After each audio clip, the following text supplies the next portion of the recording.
Out of the fog, out of the night, and into his American adventures comes Bulldog Drummond.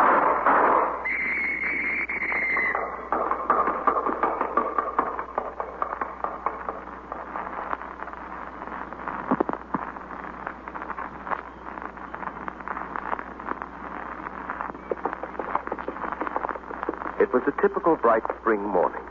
I was out for a canter in the park. As my horse jogged along the elm-lined bridle path, I remember thinking to myself that nothing could possibly mar the peace of this morning. It was a comforting thought, but as usual, short-lived. Help! Stop it, please, help! Stop it, help! She passed by in a cloud of dust. Quickly, I spurred my mount into a gallop and started after her. As we sped around a bend in the path, I pulled up alongside the runaway horse, reached out, and grabbed the reins. Whoa! Whoa there! Whoa!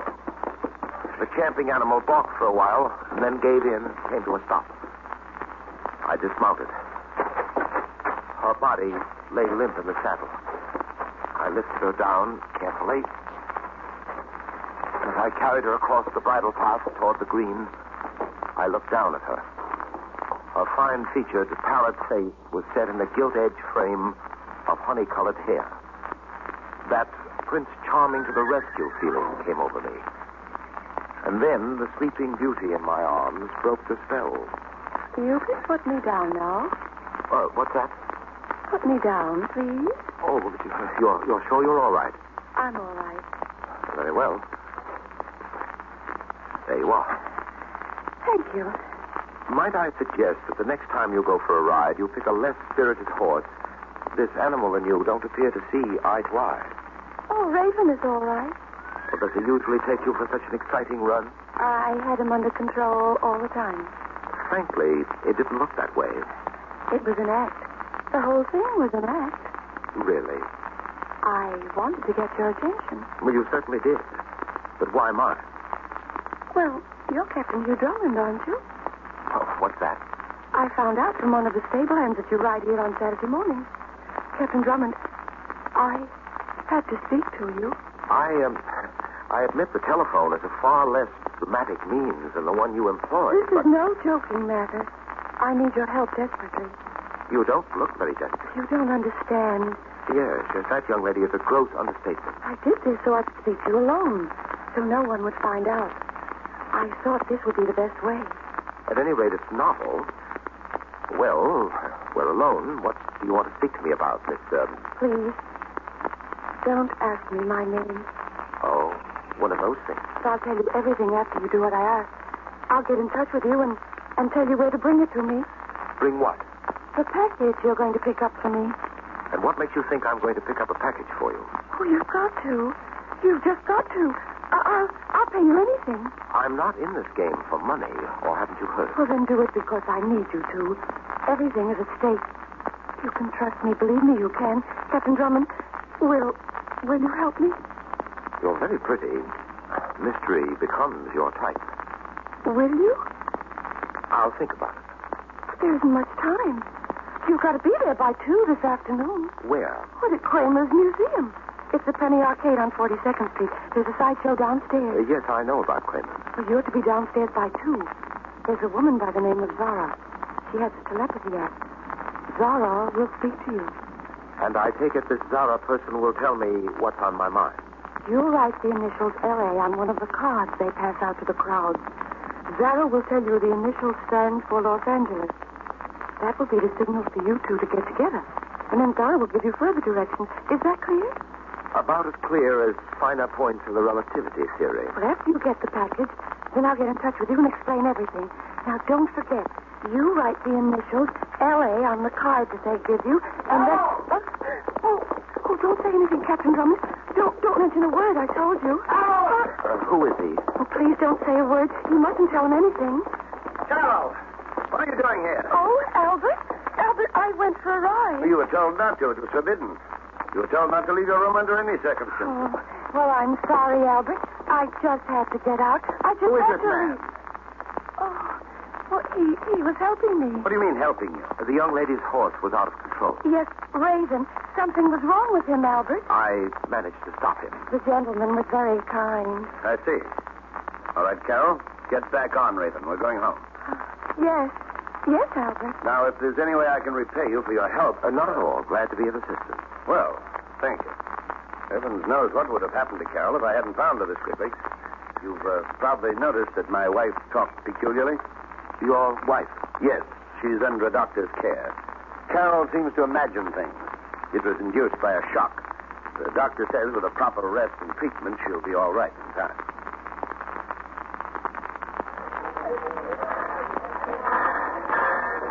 I phoned Denny and had him meet me at Kramer's museum. The street floor of the museum was the usual penny arcade with the usual variety of coin machines that ranged from hand grip testers to 1-minute views of flickering Max Sennett bathing beauty. In the rear of the arcade was the usual shooting gallery. And Denny, as usual, was concerned. Really, Captain Drummond, sometimes I don't understand you at all. What is it this time, Denny? Why do we bother coming here to this place? You told me yourself that the woman's husband said she wasn't just right. So he did. And that fantastic story she told you about getting information here about a package. What package? She didn't say. There, you see, that's just what I mean. It doesn't make any sense, not a bit. But that sign over there does. That placard to your right. See, Zara, the mental marvel, in the Hall of Wonders downstairs. Next performance at 2 p.m. Zara, well. You see, Denny, there might be some sense to this excursion of ours after all. Well, that still doesn't prove anything, sir. No, but just the same, I'm anxious to see if Zara and I have some thoughts in common. Come along, we'll go downstairs. Very well, sir. Hey, mister, hold on a second. Yes? Here, you dropped this envelope. Oh, but, Gotta be more careful, mister. I say, wait, just a moment. He's disappeared into the crowd, sir. Yes. And this envelope isn't mine. Oh, but you see, so definite that it belonged to you. Well, What is it, sir? no wonder he was so definite. Hmm? This note in the envelope is addressed to me. Really? What does it say? Drummond, stay out of this. Mind your own business. Otherwise, you get what's in this envelope. But what's in the envelope, sir? Well, that, Denny, I take it as a reference to this little item enclosed with a note. Here, look at it. Wait. Captain Drummond, that's a bullet. And now, ladies and gentlemen, presenting to your amazement, our next attraction on the platform to my right, Kim Chan, the Oriental juggler. Man of 1,000 tricks, framed my audience throughout the world. I suppose it was a matter of amateur detectives walking in where professionals feared tread. Despite the warning note and its accompanying cartridge, Denny and I went downstairs to the Kramer's Museum Hall of Wonders. It was a dingy, smoke-filled room with a series of shoddy platforms placed about. We waited impatiently as the listless Barker conducted the onlookers from one dull attraction to another. And then at last, we moved with the crowd to the front of the platform where the silver letters on the black curtain spelled out, Zara, the mental marvel. Zara, ladies and gentlemen, the Wonder Woman who reads your mind, the little lady who knows your every thought. I see the gentleman's collected the cards upon which you've written your question. Now, Zara, the mental marvel, will astound you with her ability to delve into the recesses of your inner life. If she were able to delve into mine, sir, she'd know that I'd prefer to be safe and sound at home. Card here upon which is written the initials L.A. Oh, that's yours, sir. The person who wrote these initials wishes me to answer a question in relation to a city. Will the person who wrote the initials speak up, please? I wrote the initials. Thank you, sir. Am I correct? So far. Gentleman wishes some information about the city of Los Angeles. Am I right, sir? You're quite right.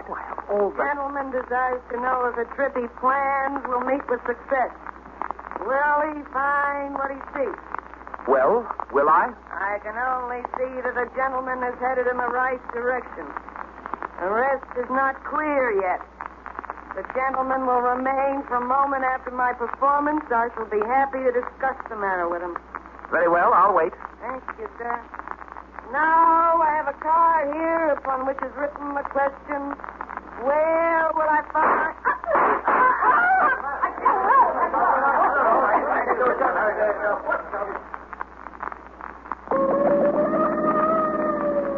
Listen to me, please. Now, Zara, don't try to move. You'll be at the hospital in a few moments. Oh, I heard what the doctor said. Not a chance I heard him. I gotta tell you this. I saw him in the crowd. It was Ace. He did this to me. It was rotten of him to do a thing like this to me. I was only trying to help her, that's all. Ace isn't the kind to help anybody. We'll find him, I promise you. He'll pay. Yeah, sure. How about the package? You'll get it to him, won't you? Where is it? It's in my room. Hotel Maxton. There.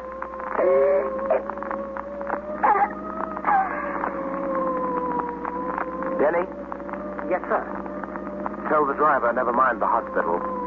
Tell him to head for the morgue.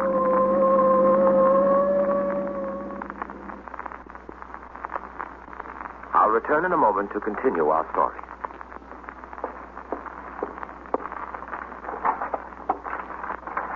After I explained my part in the matter of the homicide, Denny and I went to the murdered woman's room at the Hotel Maxton.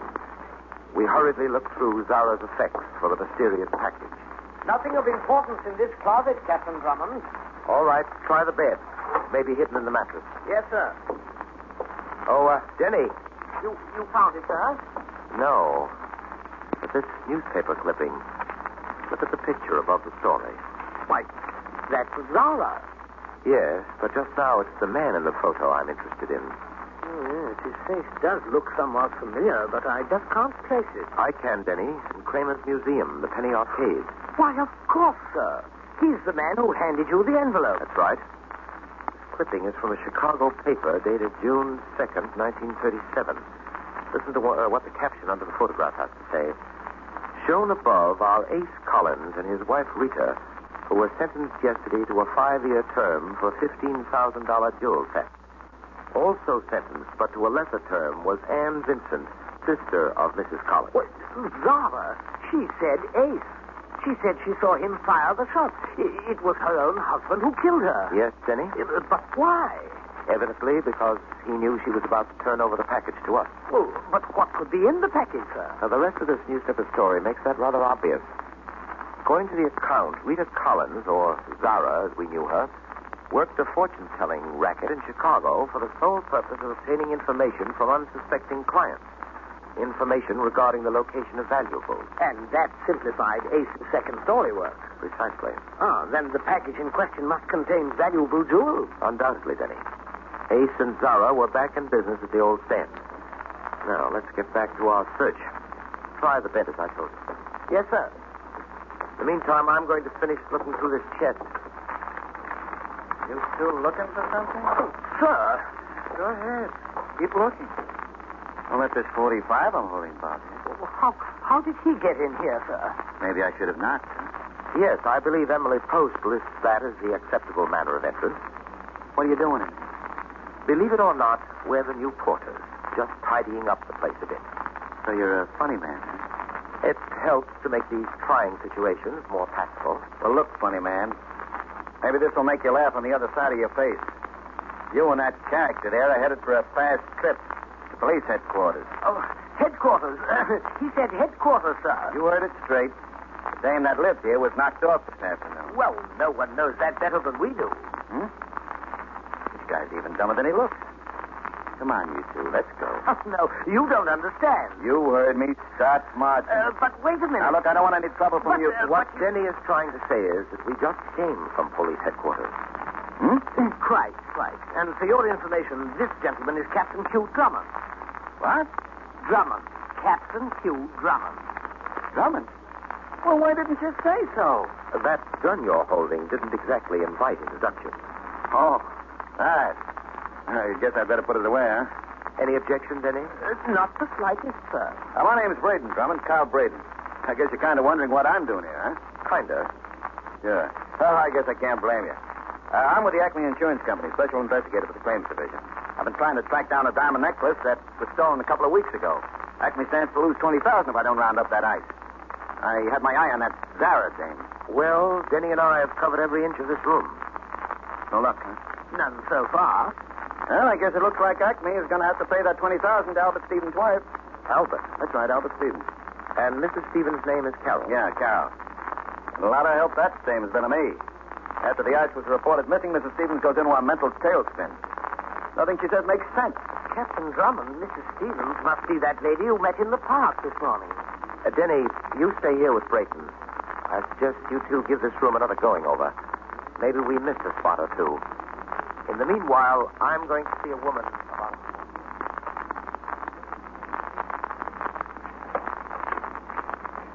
Sorry, I'm late, Captain Drummond. But I had to be sure Albert didn't see me come out. Where's your husband now? He's in the library. Very well. Get in, Mr. Stevens. We're going to have that talk I mentioned. But there's nothing to talk about, Captain Drummond. Would you rather I discuss the matter in Mr. Stevens' presence?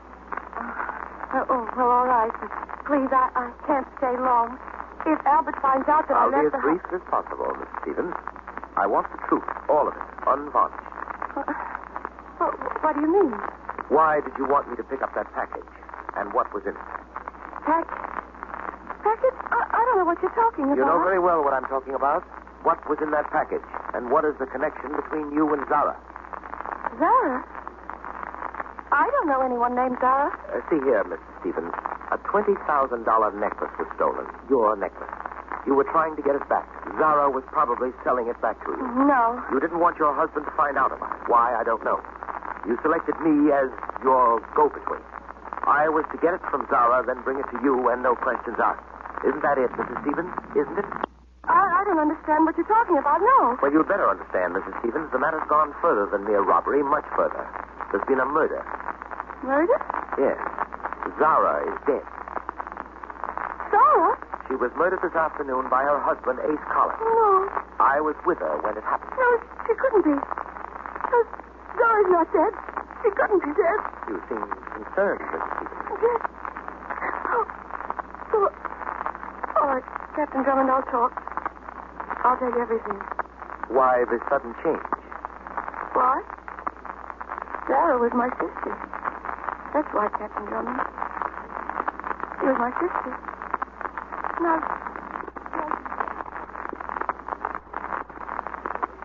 And this is Mrs. Stevens' story as she told it to me, Denny. She was implicated in the Chicago robbery 10 years ago with her sister and Ace Collins. Carol proved that she was used as an innocent foil, and the court let her off with a light sentence. And then she came east, changed her name, and married Albert Stevens. But what about her stolen necklace? Yes, I was just coming to that.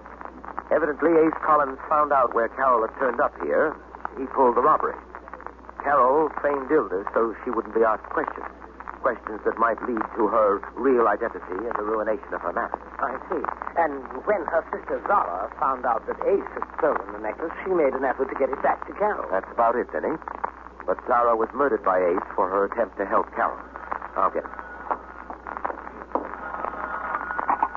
Hello? Captain Drummond? Yes? This is Albert Stevens. Oh? Carol has told me everything about what she was, about the necklace, about you, everything. I'm glad she did. I told her it'd be much better that way. I knew you'd understand. May I speak with her, please? What? May I speak with Carol? What makes you think your wife is here, Mr. Stevens? Well, there was a phone call about an hour ago. She said it was you. She told me you wanted to see her. I didn't call your wife, Mr. Stevens. But, wait, Captain Drummond. What is it? There's a note here on the pad next to the phone. It's Carol's handwriting. What does it say? Pier 37, midnight. Pier 37. I'd better get down there right away. Carol may be in trouble. No, Mr. Stevens. You stay at home. I'll go down there and handle matters. I'll call you if you're needed.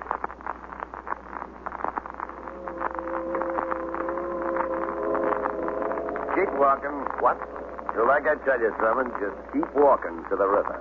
The voice sounds familiar. How does the face look? Familiar. Ace Collins. You're kind of stupid, Drummond. You should have laid off like I told you in my note. Oh, yes, I recall. There was a cartridge enclosed. Yeah, but now the shell ain't in an envelope. It's in this gun. Where's Mrs. Stevens? In the river where you're going. She had a big mouth like her sister's. I closed them both up for good. Now it's your turn. All right, hold it. Take a look down there at the water, Drummond. That's what you're going to take a dive at. And you're going to think fast because I'm going to load you down with a back full of lead. So long, copper. Now you take that dive.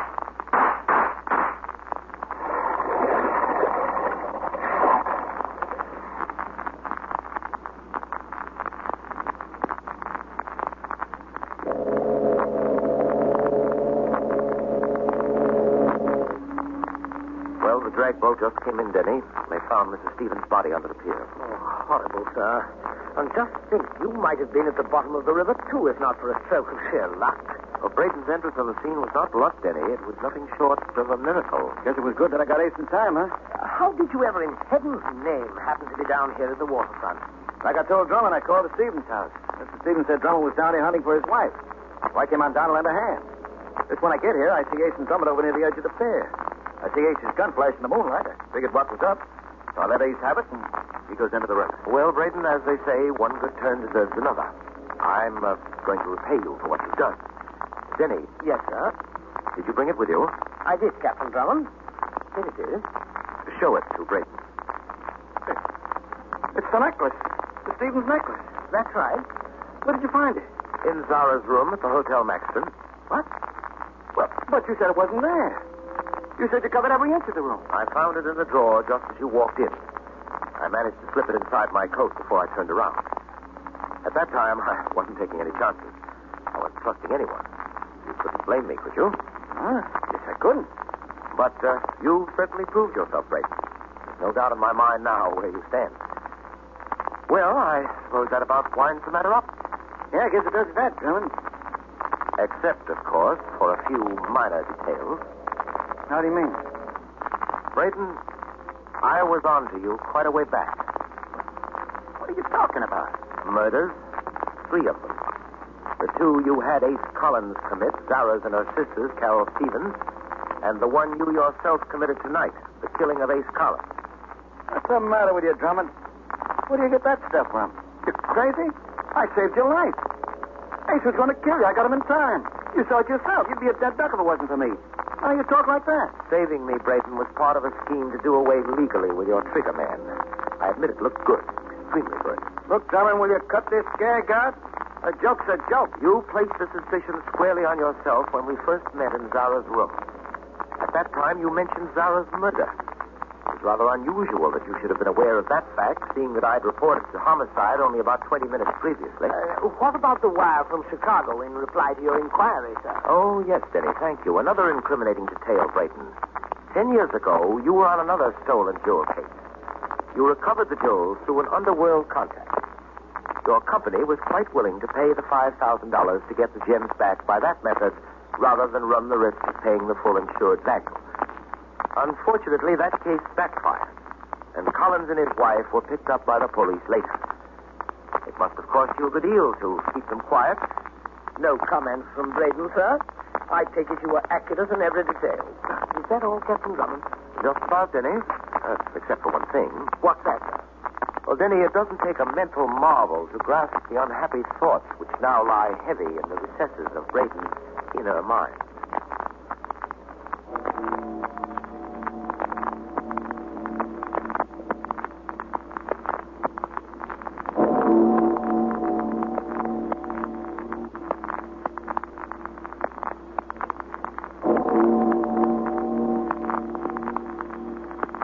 I'll be back in just a moment to tell you about next week's story.